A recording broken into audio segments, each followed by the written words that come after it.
brothers and sisters. Inshallah, we'll try to conclude the same subject we've been talking about for the past few khutbah.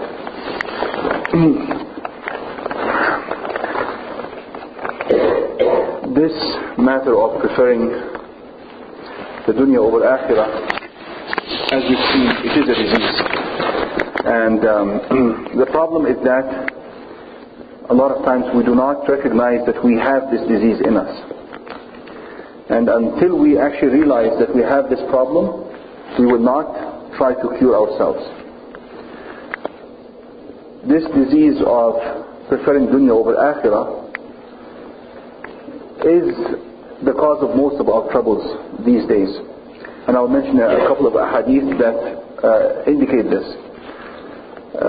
You all know the hadith of the Prophet Muhammad sallallahu alaihi wasallam, in which he says, "توشك أن تتداعى عليكم الأمم كما تتداعى الأكلة إلى قصعتها قالوا ومن خلة نحن يا رسول الله قال بل أنتم يومئذ كثير ولكنكم غثاء كغثاء السيل ولينزعن الله المهابة من قلوب أعدائكم وليقذفن في قلوبكم الوهن قالوا وما الوهن يا رسول الله قال حب الدنيا وكراهية الموت." This hadith, Prophet Muhammad sallallahu alaihi wasallam says, there will come a time in which nations from all over the world will be attacking you. Just like when you have a prey in, for instance, in the jungle, and different like hyenas or wolves come and attack at the same time. قالوا أو من قلة نحن يا رسول الله. They said, is it because we are little in number, or are we few at that time? He says, no, you are plenty. The numbers are plenty. But he says, but you do not represent like any weight, like وَلَكِنَّكُمْ غُثَاءٌ كَغُثَاءِ السَّيْلِ, meaning that the people or your enemies do not value you at all, and are not afraid of you, and do not put any consideration for you. وَلَكِنَّكُمْ غُثَاءٌ كَغُثَاءِ السَّيْلِ. غُثَاءِ السَّيْلِ is what floats on the top of the water when there's a flood. There's the zabad, how do you call that in English? Like the foam. The foam that's on the surface of the water, that's called zabad. Or ghusa. This foam on top of the water, this is, he says, this is how your enemies will look at you. No weight, no consideration, no fear, no regard. وَلَكِنَّكُمْ غُثَاءٌ كَغُثَاءِ السَّيْلِ. Despite the fact we are plenty, despite the fact that we are plenty. And then he says, وَلَيَقْذِفَنَّ فِي قُلُوبِكُمُ الْوَهْنِ. He says, and your heart will be full of this wahan, which is a punishment from Allah subhanahu wa ta'ala. He said, what is this wahan? Wahan in Arabic means weakness. But Prophet Muhammad sallallahu alaihi wasallam says this weakness is represented in حُبُّ الدُّنْيَا وَكَرَاهِيَةُ الْمَوْتِ. That your love for this dunya and your fear from dying. This is a disease that has resulted in a state we are in this at this time. And this disease, the ummah is formed of what? Formed of me and you and you.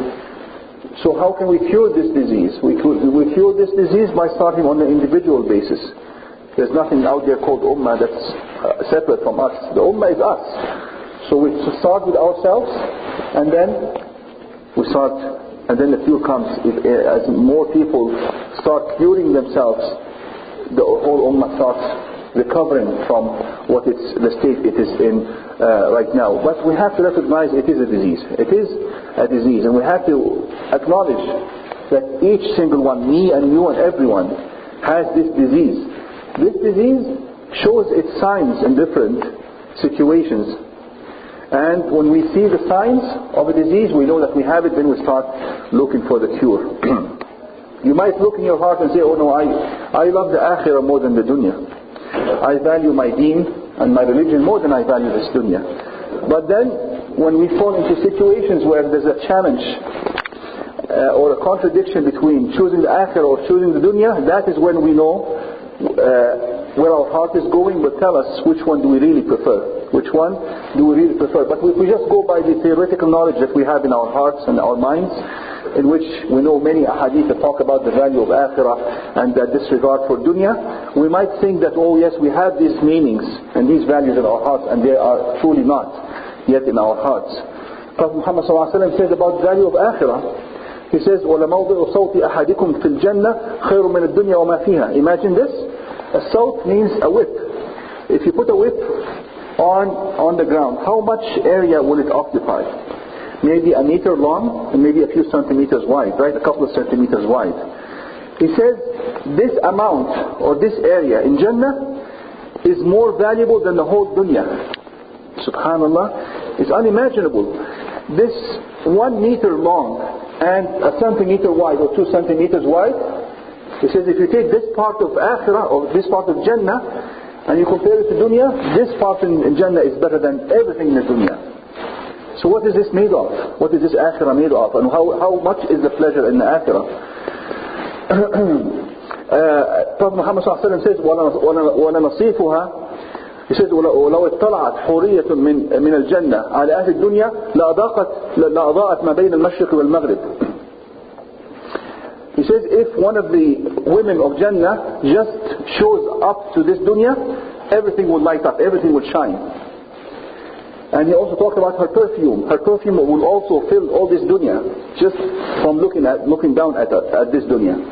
And then he says, وَلَنَصِيفُهَا عَلَى رَأْسِهَا خَيْرٌ مِنَ الدُّنْيَا وَمَا فِيهَا.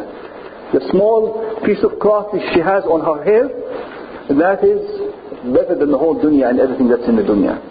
So this akhirah is unimaginable. أعددت لعبادي الصالحين في الجنة ما لا عين رأت ولا أذن سمعت ولا خطر على قلب بشر. Yes, because it's unimaginable.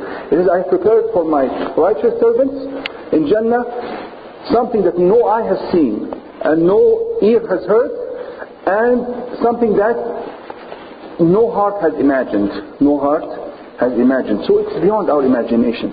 But now it's a matter of getting these meanings in our hearts so that they control our conduct when we fall into these situations, right? Subhanallah. Another example, another hadith in which we find this meaning, that this is our disease.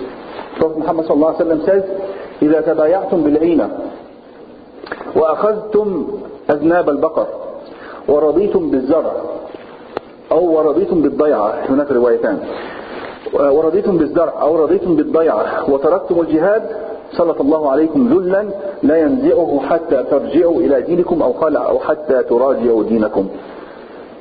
إذا تبايعتم بالعينة, عينة is some form of riba, some form of riba. Inshallah we might get a chance to talk about different kinds of riba after Isha. But عينة is some form of riba, and all forms of riba are happening these days, and everyone is dealing with them, Muslims and non-Muslims. إذا تبايعتم بالعينة وأخذتم أذناب البقر, meaning that you are so occupied with this dunya that all you care about is your livelihood, whether that is agriculture, like you're a farmer, or or for instance ranching, وأخذتم أذناب البقر, meaning cows, ورضيتم بالزرع, farming, or الضيعة, meaning property, different kinds of livelihood. He says, وَتَرَكْتُمُ الْجِهَادِ, and you neglected jihad, سَلَطَ اللَّهُ عَلَيْكُمْ ذُلًّا, then you will be oppressed. This is when the oppression comes, and this is the oppression we are living in. He says, لَا يَنْزِعُوا حَتَّى تُرَاجِعُوا دِينَكُمْ أَوْ حَتَّى تَرْجِعُوا إِلَى دِينِكُمْ. This oppression will not be lifted until you go back to your deen. Until you go back to your deen, which teaches us that yes, these things are important in life to earn a good livelihood, but it is not as important so that it should supersede the akhirah and the duties of the akhirah. قولوا قولي هذا استغفر الله عز وجل لي ولكم.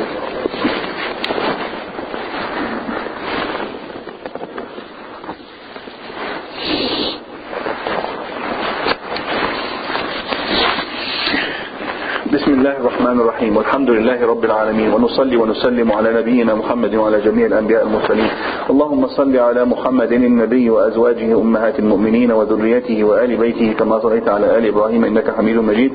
يا أيها الذين آمنوا اتقوا الله وقولوا قولا سديدا يصلح لكم أعمالكم ويغفر لكم ذنوبكم ومن يطع الله ورسوله فقد فاز فوزا عظيما. أما بعد.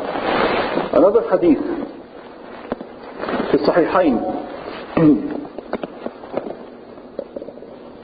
عن عمرو بن عوف أن النبي صلى الله عليه وسلم بعث أبا عبيدة بن الجراح إلى البحرين ليأتي بالجزية، فلما جاء وافى الأنصار صلاة الفجر مع النبي صلى الله عليه وسلم، فلما انصرف تعرضوا له فقال قد علمتم أن أبا عبيدة قد جاء من البحرين. قالوا أجل. قال أبشروا وأملوا ما يسركم، والله ما الفقر أخشى عليكم ولكن أخشى عليكم أن تبسط عليكم الدنيا كما بسطت على من كان قبلكم فتنافسوها كما تنافسوها فتهلككم كما أهلكتهم. This hadith, Prophet Muhammad ﷺ sent Abu Ubaidah ibn al-Jarrah to Bahrain, a place. It is different from the Bahrain that we know these days.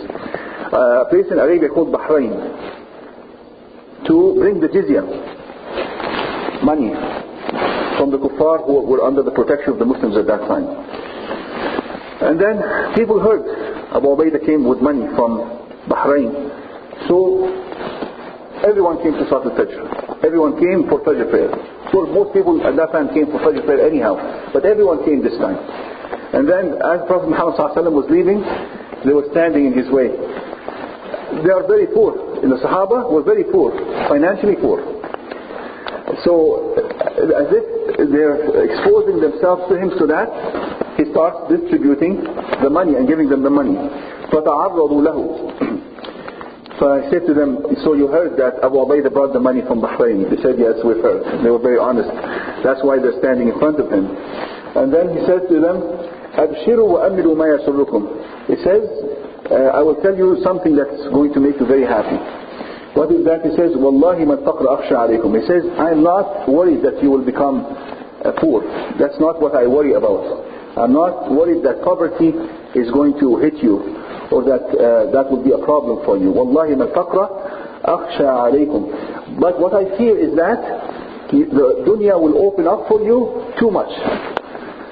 Just like it opened up for nations before you. You've seen what happened to the Romans, and you see what happens now to the West.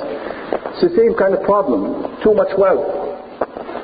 He says, and then competition comes. When there's so much dunya, people start competing in dunya. He says, فَتَنَافَسُوهَا كَمَا تَنَافَسُوهَا. Then you will compete amongst each other for the dunya. Of course, that will result in neglecting some of the deen, of course. He says, فَتُهْلِكَكُمْ كَمَا أَهْلَكَتْهُمْ. And then it will kill you just like it killed them. First, it will kill the deen first, and then after it kills your deen, your dunya also will become corrupt. Because too much taraf leads also to destruction of dunya. Taraf means too much luxury, leads to destruction in this dunya too. Not only the deen. It starts with the deen, but then it also causes a collapse of the whole nation because of too much luxury. فَتُهْلِكَكُمْ كَمَا أَهْلَكَتْهُمْ. Last hadith I will mention today, very strong hadith. Anas ibn Malik narrates, Prophet Muhammad says, لا تزال لا إله إلا الله تمنع من سخط الله ما لم يؤثروا صفقة دنياهم. He says, لا إله إلا الله, the word, the shahadat tawheed, لا إله إلا الله, it will prevent from the wrath and anger of Allah subhanahu wa ta'ala. It will prevent. He says, until one thing happens. He says, ما لم يؤثروا صفقة دنياهم, unless they start preferring dunya over akhirah. Subhanallah, very dangerous. It says, لا إله إلا الله will protect you from the wrath of Allah subhanahu wa ta'ala. ما لم يؤثروا صفقة دنياهم, until they start preferring the dunya over the akhirah. His فإذا آثروا صفقة دنياهم وقالوا لا إله إلا الله قال الله كذبتم. He says, when they start preferring the dunya over the akhirah, and they start saying La ilaha illallah, he says Allah will say to them, you are lying. You are lying, because La ilaha illallah of course entails that you believe in Allah subhanahu wa ta'ala and loving what Allah subhanahu wa ta'ala wanted you to love, and preferring what Allah subhanahu wa ta'ala wanted you to prefer. So if it became a habit that the dunya is always above the akhirah, then La ilaha illallah is only a word we are saying, and then we are definitely lying when we are saying it.